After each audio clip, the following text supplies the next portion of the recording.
You ever just not know how to start something? So the average American spends about 5.5 hours on their phone a day. That's almost 7 days a month.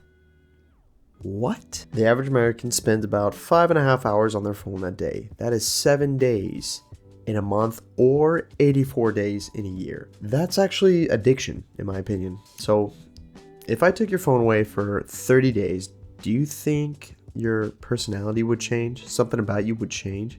Would you have better focus? Would you have better energy? Would you reach goals? I mean, with an extra 7 days worth of time? Yeah, I'm sure not everyone out there is putting 5.5 hours on their phone every day, but you get my point. So today I was going to talk about that little rectangle in your pocket and what it's doing to you and how it's messing with your productivity and how you can combat it.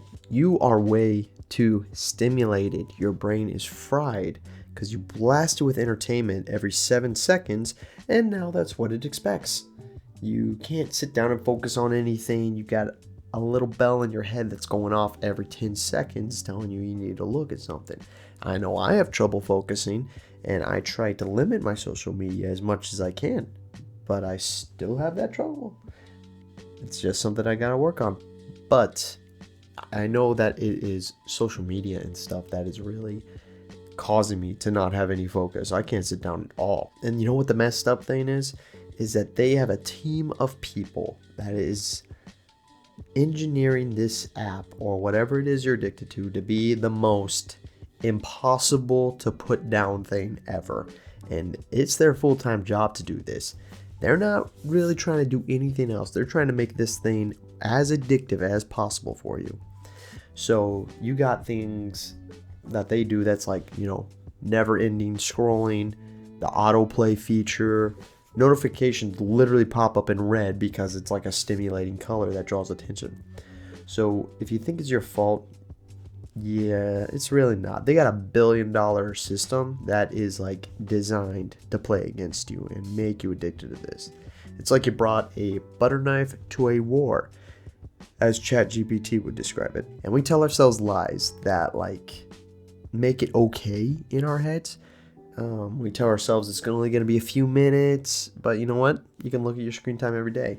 3, 4, 5 hours, 7 hours for some people. Man, it's literally a part-time job. So imagine what your life would look like if you had an extra 5 hours you could put into something in your day that would help make you more productive, into fitness, your marriage, your relationships, your business, your faith, or like a specific skill you wanted to learn. I know if I put that much more effort into something, like 84 days total, if I put that much effort into something, I could learn it quick. You know that one YouTuber, I like him, he's Mike Shake or whatever. He puts like all of his effort into a certain hobby for like a week, and like how good he can get at in that week is actually quite impressive. I would recommend checking him out. But like that level of like commitment to something and the amount of time he puts in is the same amount of time you're spending on your phone. So you don't have to feel lazy just because you are sedated by your phone. So how can we attack this problem? Now, I'm not gonna lie to you. Addiction is like, you are addicted to this. So like any other kind of drug, including caffeine, yes, talking to you and myself, there will be withdrawals. But you should try this. It is what I had to do. I had to delete social media for 7 days. Just completely get it off your phone, get it out of easy access, and turn off the notifications. You're going to feel anxious. You're going to feel bored. You're going to feel like you're missing out on something. But when you remove that constant stimulation, you finally give your brain a little bit of time to rest, and that can be extremely enlightening. What about boredom? Getting bored sucks. Trust me. I hate being bored. That's why I do a ton of different stuff, is because I'm bored if I don't do anything all the time. If I have a day where I'm sick and I'm just watching TV and stuff, I just want to, die by the end of it because I feel like I'm bored as heck and I'm useless. Boredom is when your brain gets creative. It thinks deeper. It plans better.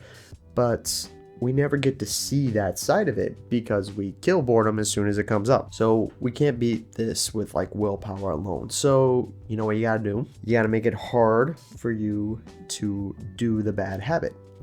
You want to change the environment you're around and remove the temptation to look at it.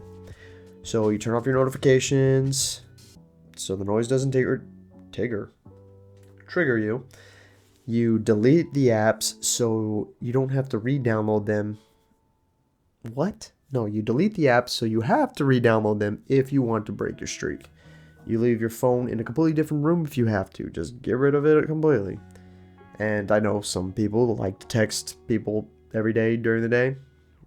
I used to like to text people all the time, but I actually would like set aside time to talk to people. That way it doesn't get in the way of my productiveness, or it's not a distraction to me. And let's be honest, like most conversations that you have over text, they can be finished in 10 minutes if you would just call and talk to the person. So all this to say, you don't need to become a different person. You just need to stop being controlled by your phone. And once you fix that, just see what you can accomplish. I believe you can do it. I got rid of social media probably over a year ago, and I have not downloaded it. I never felt like I was missing out. You know what? I'm actually happier because I'm not seeing all the crap that is overflowing my feed or seeing all the awesome stuff people are doing around the world. I don't feel like I'm missing out. You just don't really miss it. Well, that's all I got for this one. If you like this video, please like and subscribe, and if not, I hope you have a beautiful day. Thanks for watching.